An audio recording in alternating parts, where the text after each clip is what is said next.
Ito na yun. Galing nga, may ganyan ka pala. So yun, so nakalagay po dito, so nakalagay po kung anong kategory siya, sa taas yung bread, tapos yung pangalan po nung kanyang product, then yung amount po, then nakalagay po siya kung pre-order. So hindi na po mag-expect yung customer na agad-agad dadating sa kanya kasi nakalagay po is pre-order. So gagawin talaga niya, gagawin pa lang yung kanyang order. Then dito po, naglagay din po kami ng seasonal celebration offer. So si Camille po, as products po yung minamarket niya. So, pwede siyang gawa nung sale or yung celebration offer, weekend special, ganyan po. Pwede siyang magpagawa ng ganyan. Then kapag, kunyari po, gusto niya magpa-sale, dahil marami siyang kita, di ba? Pwede po siyang ganito. Galing nga. Then, dito po, naglagay din po kami nung big box po. So, kada mag-feedback po din sa website, so magre-reflect po dito yung mga feedbacks. Okay. Ito po. Okay, very good. Mayroong testimonials. Ito po. Dahil po siya din ay owner at nagsisimula pa lang, so naghahanap siya ng mga reseller. So, pwede po dito, naglagay po kami ng mga buttons na pwede po makipag-partner sa kanya o pwede makipag-communicate via WhatsApp, pwede din po Messenger, and pwede din po mag-send po ng proposal sa kanya via Gmail. Okay, very good. Then dito din po, so dahil siya ay nag-bake ng cakes, nag-ano siya ng mga breads, so pwede din po na mag-ano siya ng celebration and catering. So meron din po dito custom pre-order form, then order on WhatsApp.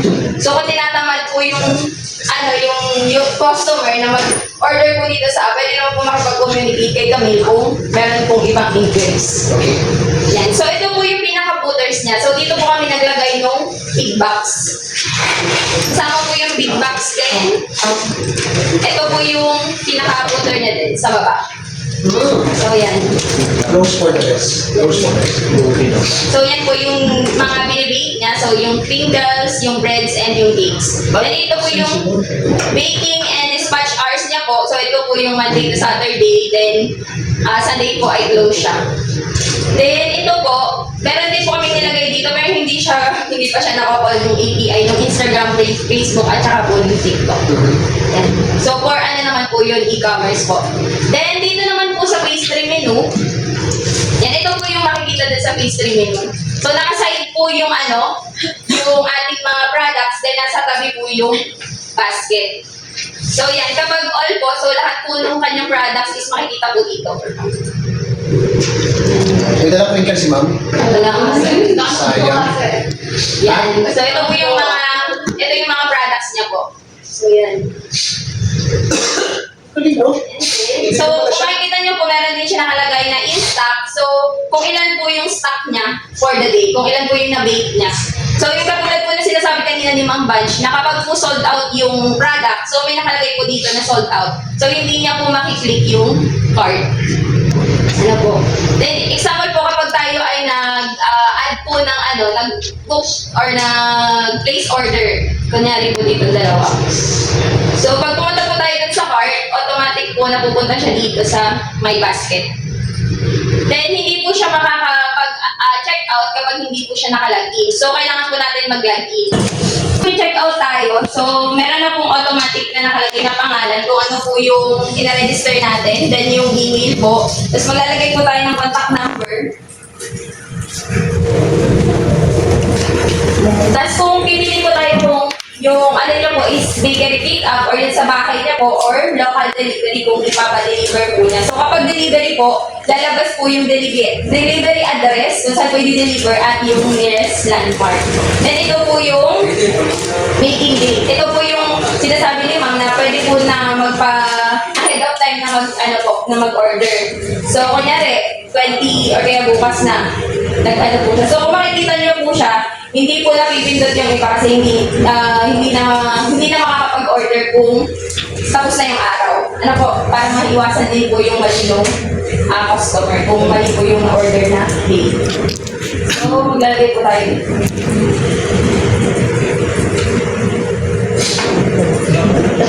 Ay, ano? Ano ba? Okay na yan.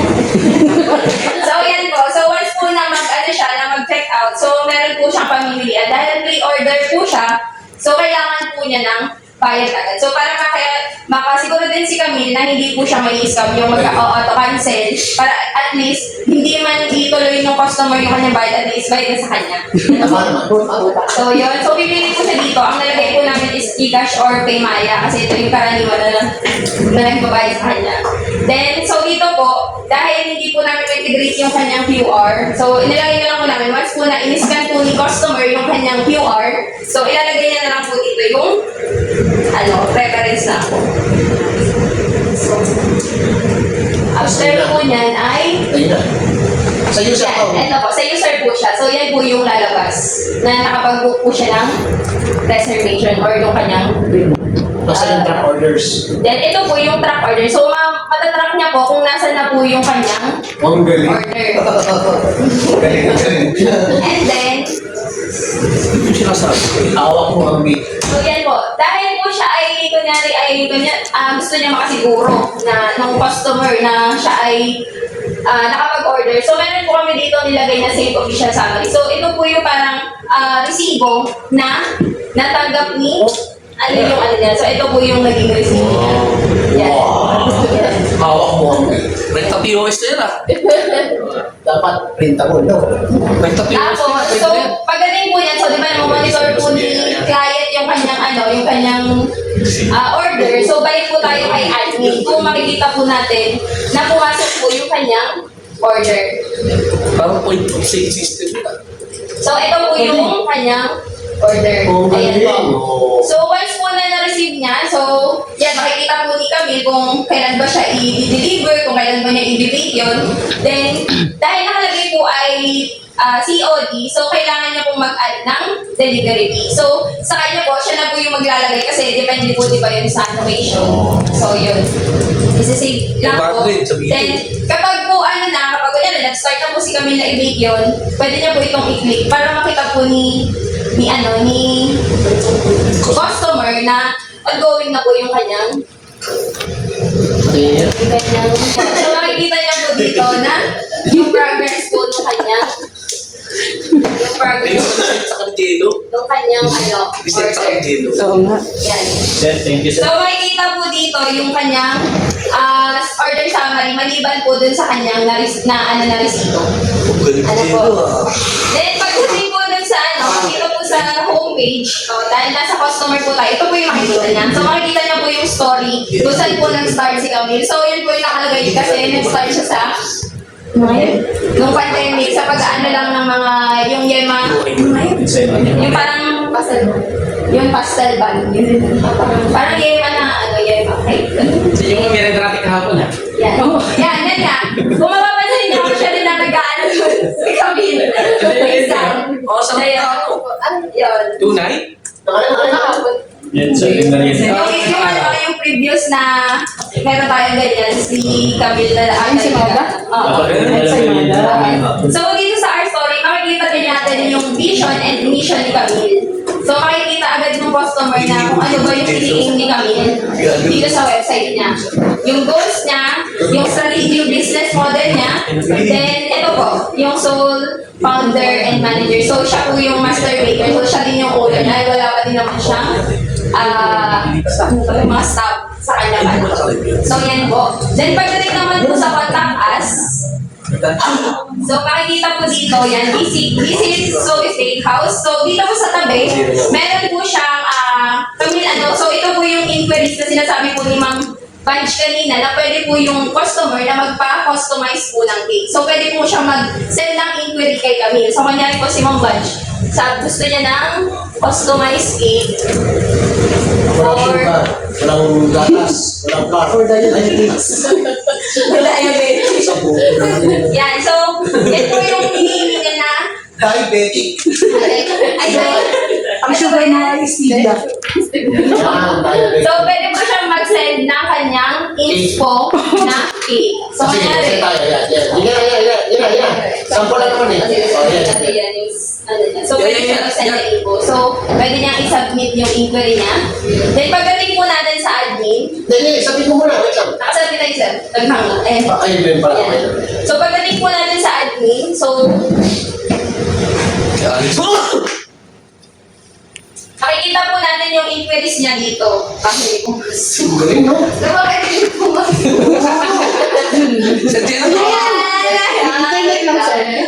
Yan po. Pwede po siya mag-customize. So, marireceive po din kami yung inquiries po dun nung customer. So, yan. Sayang. Yan. Sa Jello ba di So, pumasok? ito naman po, di ba may nakalagay po dito na na-receive na po ito ni Camille. Tapos hindi na siya marireceive ni customer kasi nag-submit na naman siya ng inquiries. So, pwede siyang reply ni Camille via Gmail. So, nakadirect po siya dun sa Gmail account or sa Gmail. Yan po. Sorry na kung Google yung POI. Walang gagawa yan. Kaya, ano mo, alisin? Yan po. Ang galing! Next naman po.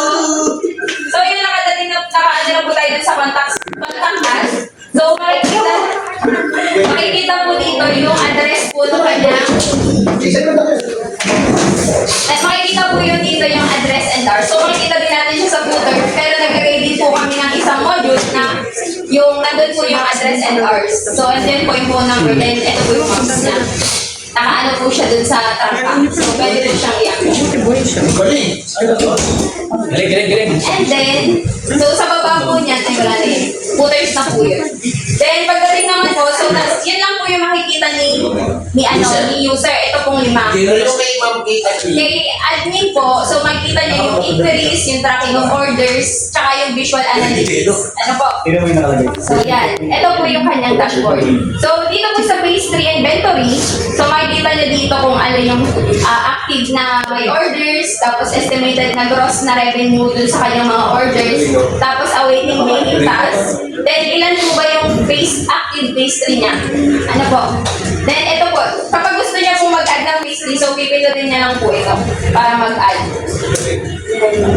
And then, ito pong nakalagay sa baba, kung may active stock po siya, so i-check niya lang to. Then yung hero feature naman po, ito po yung magre-reflect dun sa kanyang today's, yung pinaka-stand out po na products. Ano po? Then pagdating naman po dito sa ingredient po, so ito yung sinasabi ni Ma'am Bunch na nagkakaroon siya ng tracking po ng kanyang mga inventory. So pwede siya kunyari, naglagay po siya ng 124 na stock or ito, 300 na ano pa to, halina. So nakagamit po siya ng 50 na gano'n. So i-release niya lang. So mag-aano po siya, mag-release. And then, kapag po, so may nakalagay po dyan na healthy level. So, yun po yung parang threshold na kapag po ito ay naging parang low level na po siya, ibig sabihin po, yung minimum limit kasi ni Camille na kailangan ng stock niya ay 50 kg. So, mag-aano siya, mag-aalay. Kunyari po ay nabawas po sa kanya ay yun po. 200, 250. Sige. Yan, magre-restock warning po siya. So, kailangan na niya mag-restock. Ano po? So, pwede din po siya mag-add ng mga raw ingredients niya para ma-monitor niya kung ano ba yung mga ginagamit niya para hindi po siya kunyari, yung pabili-bili ng yung hindi siya magkakaraming dun sa kanyang mga ingredients kung nagkukulang. So, dito po, mamamanage niya yung sinabi ko kanina ng mga sale or hot promos po. So, pwede siya maglagay dito ng promotion headline, narrative ng kanyang promotion, then yung coupon code niya po. Tapos pwede din po siyang maglagay dito kung hanggang kailan po yung promo. Kunyari, ang nilagay po natin ay end po yung kanyang promo ng May 30. So, ilalagay po natin siya. So, magre-reflect po siya dapat doon sa kanyang hot promo dito po. Yan, 23 hours na po. Ayos ah. So, pagdating naman po dito sa visual analytics, so ito po, meron po siyang sales revenue. So, makikita niya po yung kinikita niya everyday. Ano po, based po dun sa mga track orders. So, nakalagay din po dito yung pie chart kung yung kinikita ng kanyang bawat kategory na binibenta. Katulad po ng crinkles, ng cakes, and ng breads. So, makikita niya po kung alin yung pinakamabenta niya na products. Hindi siya mamuhula. Yes po. Then dito po, makikita din yung high demand phase trade menu niya. So lahat po ng products niya nakalagay dito, makikita niya naman kung anong product yung pinakamadami kong order. So, aside pa dun sa taas. Kasi ito po, per category. Ito po, per menu niya. Yung mga menus niya. So dito po, makikita po natin yung average order value niya. Then yung ingredient na nag-a-alert na. So katulad po nung kanina, may nilagay po tayo na naka-low level na po yung kanyang items. Kaya nakalagay po siya dito na meron na po siyang isang ingredient na kailangan na po i-stock. Then ito po yung pipeline niya ng fulfillment. Ito po ay naka-base kung ilan na po yung natapos niya dun sa mga order. So nakalagay po dito na 50% yung 50% na yung nagawa niya pong order. Ayan po, 50% na. Then pagdating naman po dun sa edit narratives, so pwedeng i-manage ni Camille yung kanyang story. So kung gusto niyang dagdagan, pwede niya po itong i-edit. Then, pwede din po yung sa kanya, naglipat siya or nagkaroon na siya ng store. Pwede niyang i-manage yung kanyang store coordinates and hours. Then, ito po yung kanyang pwede niya din po palitan yung picture niya kung ano na siya kapag 35 na siya baka tapos yung patron feedback po. So dahil po si Camille ay nakaka-receive ng mga feedbacks, pwede niyang i-manage yung feedback. Kunyari may nagsabi na ay hindi yung masarap, pwede niya i-feedback. So yun. Ayun po.